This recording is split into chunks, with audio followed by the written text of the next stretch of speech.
Be me, 38, making $150,000 as a corporate consultant in San Francisco, living in a nice one-bedroom in Soma, Peloton in the corner, meal prep containers stacked in the fridge.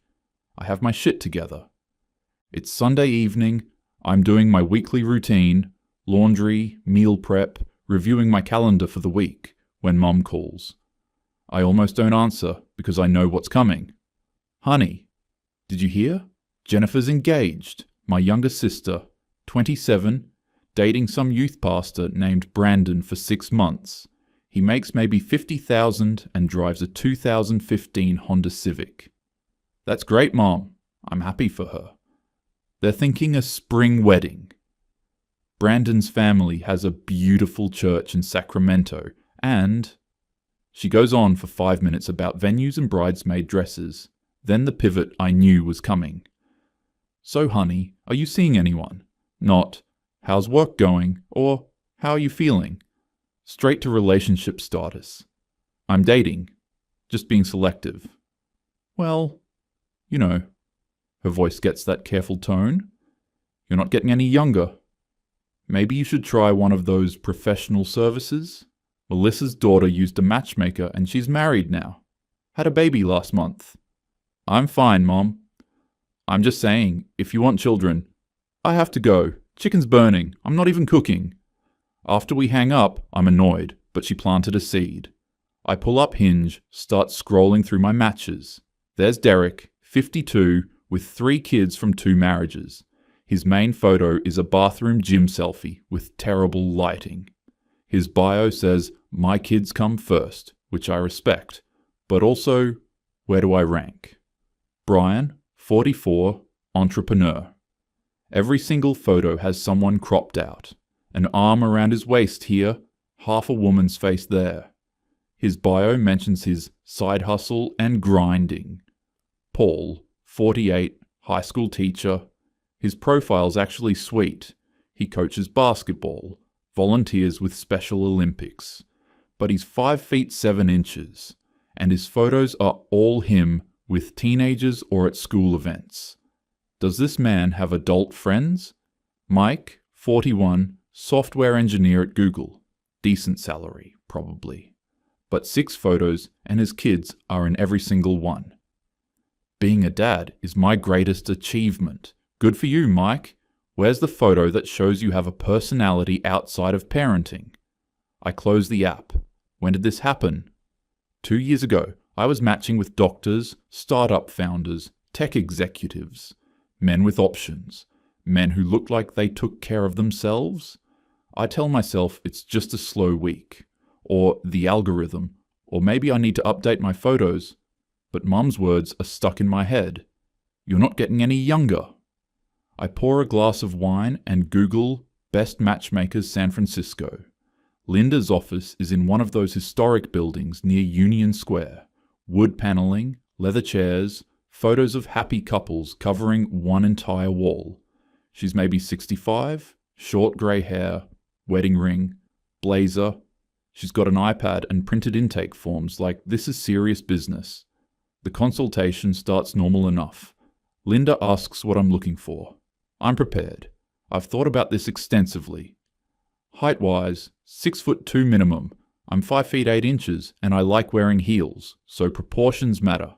Financially stable, 6 figures minimum, ideally more. I'm not looking for someone to support me, but I want someone on my level. Wants kids eventually, but understands my career is important and non-negotiable. Emotionally available, good communicator, ambitious, but not a workaholic. Physically fit.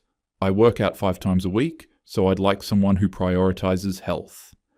Age range 38 to 45 inches. Linda's typing on her iPad, nodding along. Then she looks up. And what do you bring to a relationship? I blink. I mean, I just told you, I make good money, I'm independent, I own my car outright, I have my own place, I'm educated. Yes, but what do you bring to him? What would make a man choose you specifically over other women he could date? The question irritates me, but I answer. I'm successful, intelligent, I can hold my own in any conversation. I'm low maintenance because I don't need a man to take care of me financially. I'm straightforward. I don't play games. Linda's doing this polite smile that doesn't reach her eyes. Do you cook? I meal prep every Sunday. Chicken, rice, vegetables.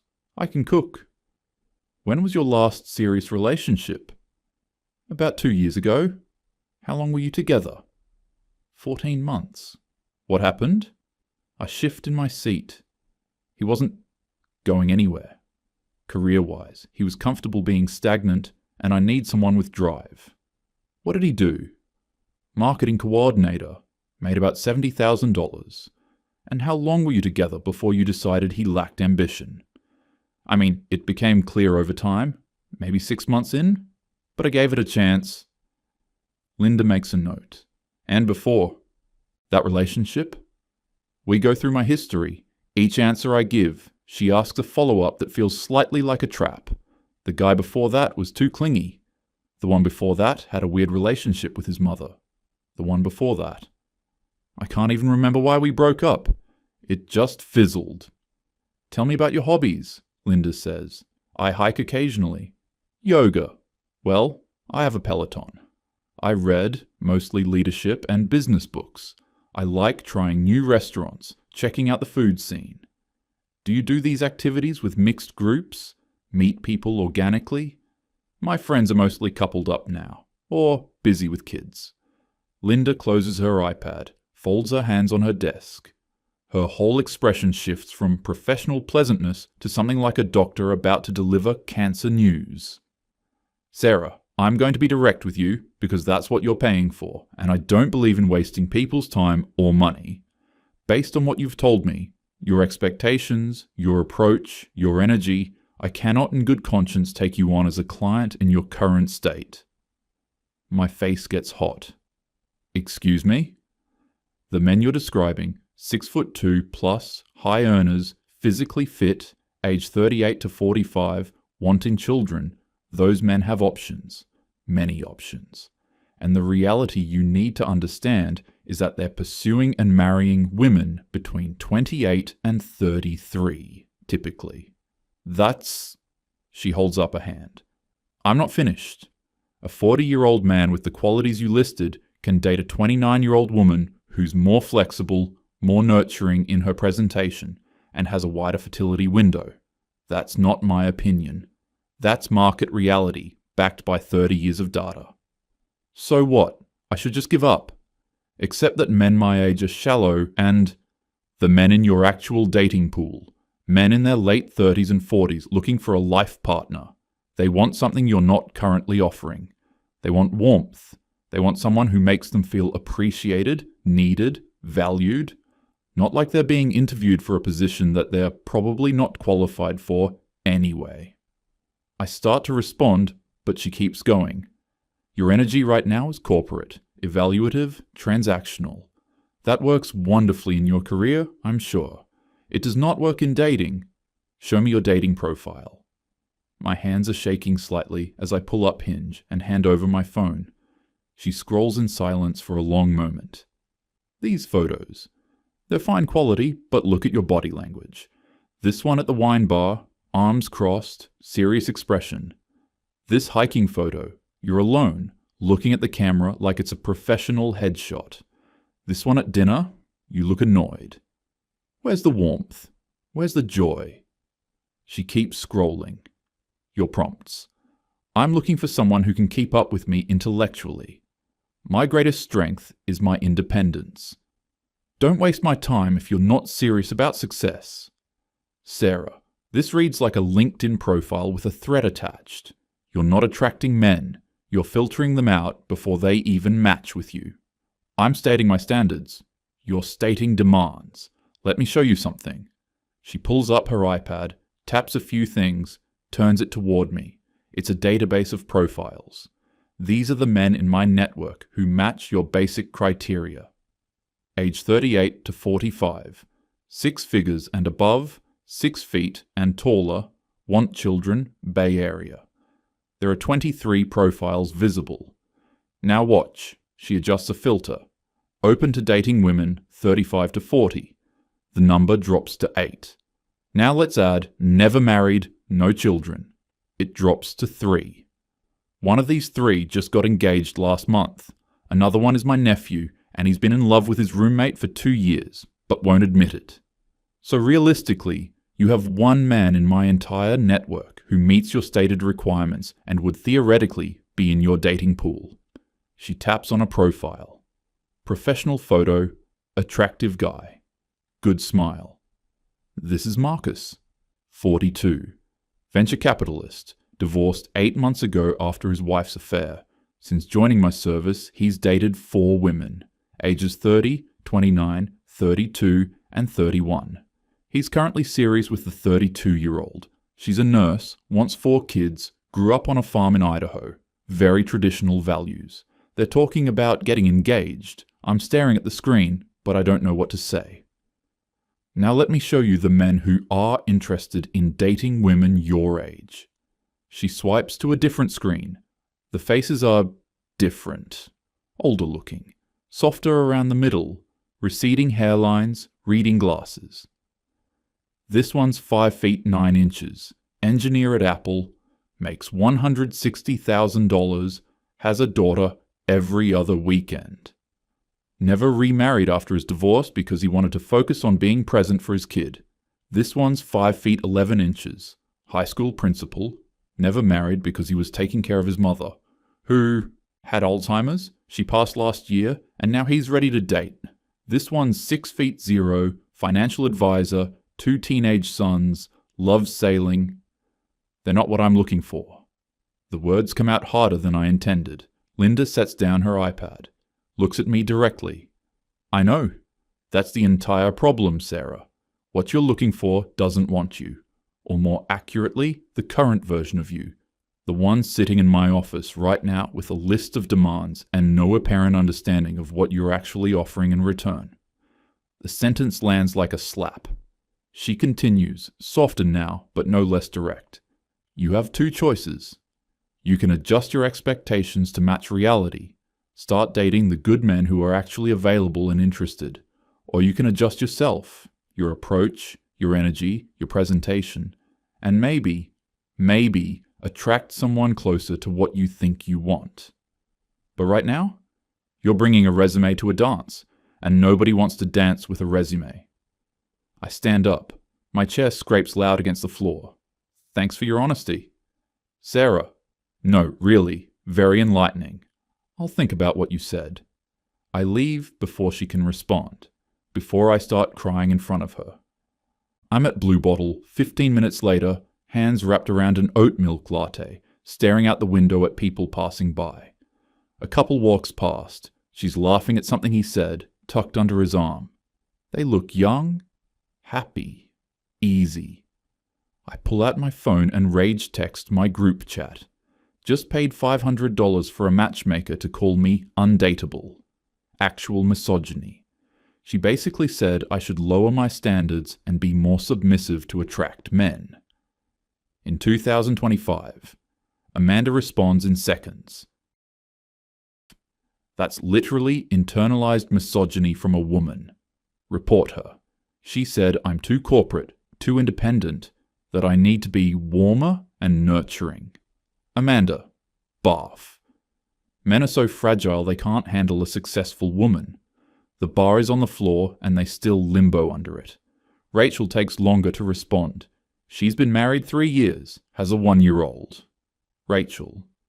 What exactly did she say? Like word for word? I send a long paragraph. The height filters, the age ranges, the men dating younger women, the database dropping from 23 to 1. All of it. Amanda. She's bitter that she's old, projecting her issues onto you. You're a catch. Rachel. I mean, was any of it valid though? Just asking. I stare at my phone. What do you mean, valid? Rachel.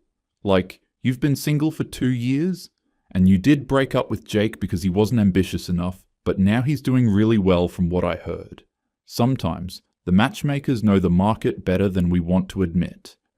I leave her on read. Amanda sends 3 more messages about how I should write a bad review. How matchmakers are just selling patriarchal bullshit to desperate women. How I'm perfect as I am. But Rachel's message sits there. You did break up with Jake because he wasn't ambitious enough. I close the group chat. Thursday evening, I'm at Zeitgeist Beer Garden with Amanda. She wanted to get me out of my apartment, stop me from spiraling. We're sitting at a picnic table, and she's going off about Linda. These matchmakers prey on women's insecurities.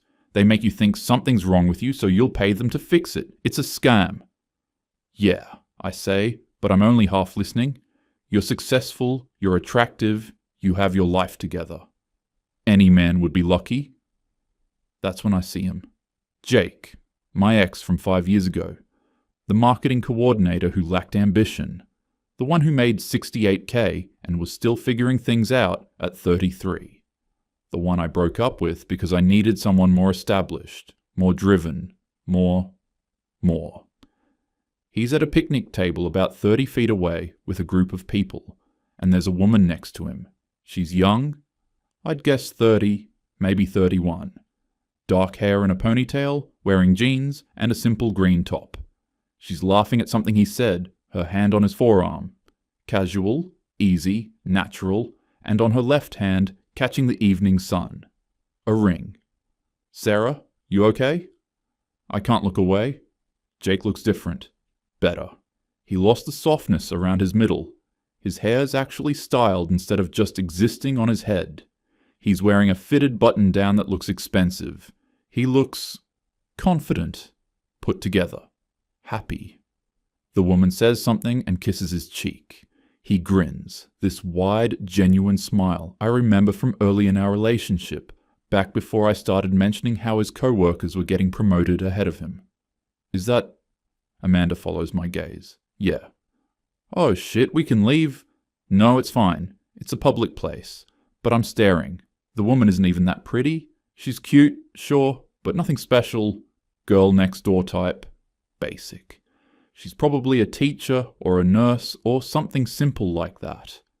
What does she have that I... Jake sees me. His expression shifts. Surprise, then something like discomfort. He says something to the woman, stands up, walks over. Sarah, hey. Hey, long time. Yeah, 4 years? 5. Awkward pause. Amanda's suddenly very interested in her phone.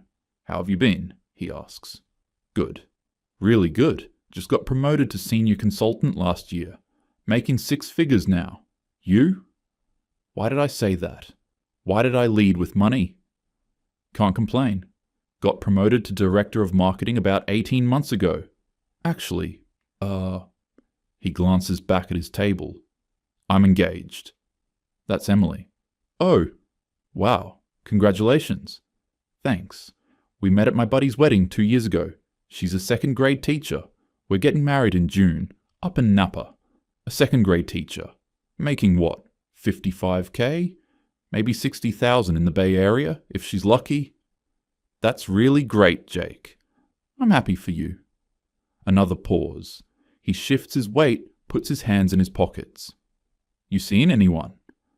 Casually dating, keeping my options open, focusing on my career mostly. He nods.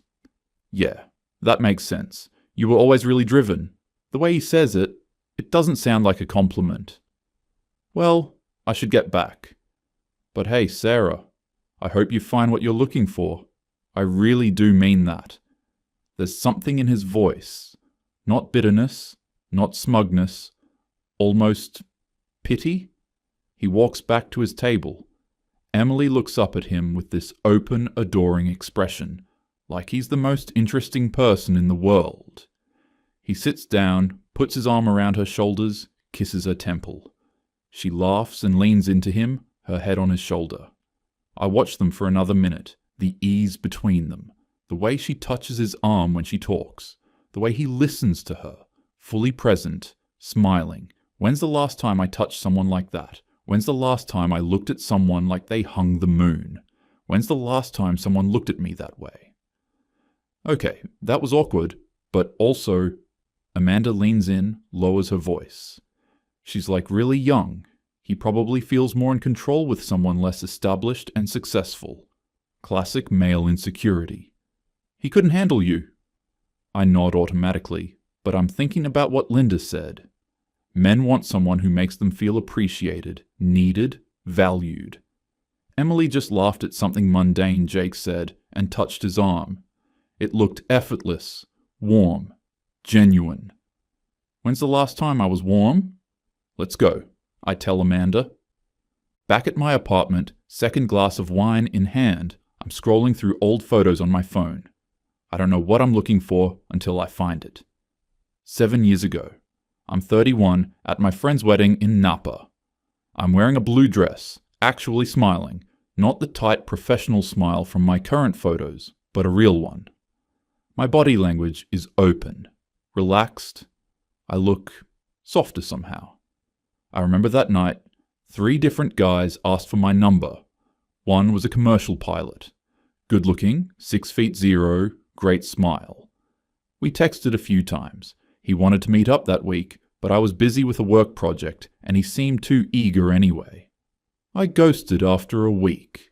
Another was an accountant, 5 feet 11 inches, owned a house in Oakland, stable job. We went on 2 dates. He was nice, kind of funny, but he talked a lot about his family. On date 2, he mentioned wanting me to meet his parents soon. Too serious, too fast. I ended it over text. I can't even remember the third guy's name or his face. Just that he existed, and I said no. I open Hinge, scroll through my current reality. Derek, 52, the dad with the gym selfie. Brian, 44, the entrepreneur with cropped out exes. Paul, 48, the short teacher who actually seems nice. Mike, 41, the Google engineer whose personality is father. And then there's a new one, Tom, 49, clearly used a photo from 10 years ago. Bio says, recently separated, testing the waters. I think about Marcus from Linda's database, probably proposing to that 32-year-old nurse right now. I think about Jake's hand on Emily's shoulder. I finish my wine, pour another. Saturday morning, I'm on my Peloton, but I can't focus. The instructor's yelling about pushing through resistance and breaking barriers, and all I can think about is Jake's face when he said, "I hope you find what you're looking for," like I was lost. I get off at 12 minutes, shower, make coffee, stare at my phone. There's a voicemail from Mom about Jen's engagement party next month. Then, "Honey, I'm not trying to pressure you, but biologically speaking, if you want children," I delete it. But then I'm looking at Linda's website again, reading the testimonials, success stories, happy couples who found love later in life, and never thought it would happen. I book another appointment before I can talk myself out of it. The following Tuesday, I'm back in her office. Linda looks unsurprised. "Have you thought about our conversation?" "I'm willing to make adjustments." "Such as?" "I could go down to 6 feet even, maybe extend the age range to 48 inches. Linda looks at me over her reading glasses, says nothing. "What?" "The height requirement isn't the problem, Sarah. It's the energy, the approach, the fact that you're negotiating with reality like it's a business deal." I don't respond. She slides a folder across her desk. 3 men from my network. They saw your profile, your initial profile, before our conversation, and expressed interest. Good men. Stable, kind, looking for partnership. I open the folder. 3 profiles. 5 feet 10 inches, 5 feet 11 inches, 6 feet 0 inches, ages 42, 45, 43. They look normal, not ugly, not models. Just regular men with kind faces. "Think about it," Linda says. "Back home, I put the profiles on my fridge. Look at them while making coffee. Then I open Hinge, stare at my profile, the photos with crossed arms, the prompts that read like a job posting. I go to my filters. Height requirement currently set to 6 feet 2 inches plus. I change it to 6 feet 0 inches, not 5 feet 10 inches, Not yet. Baby steps. But then, I look at my bio. I'm looking for someone who can keep up with me intellectually. My finger hovers over the edit button. I close the app. Maybe tomorrow.